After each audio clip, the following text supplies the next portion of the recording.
Amb protagonistes de l'equip Talleres Pelayo, número 43, Rubén Luengo. Després d'aquests entrenaments classificatoris, ara ja heu pogut analitzar una miqueta més la volta. Satisfets, contents? Sí, molt contents. Al principi estava el circuit amb massa fang, regat durant la nit, però és important perquè així no hi hagi tant de pols. La moto anava molt bé, els pilots també han sortit molt ràpids, han sortit bé i còmodes.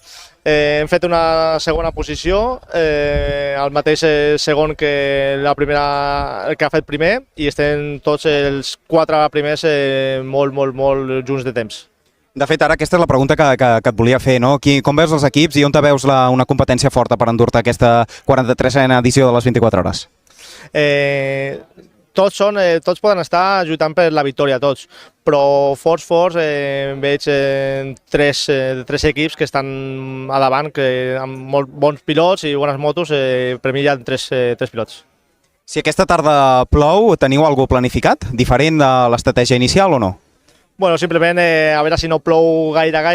El relleu no serà una mica tan llarg, serà una mica més curt, però cuidar la moto sobretot.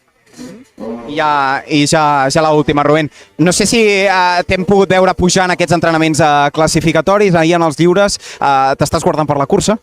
Sí, ahir van pujar dos, jo i un altre company, dos pilots van fer ahir els entrenaments lliures, van provar la moto, la van posar a punt, la van deixar perfecta, perquè els altres dos pilots la provessin avui, perquè si no, amb una hora de temps no dona temps a provar-la tots i amb una mica més de rapidesa.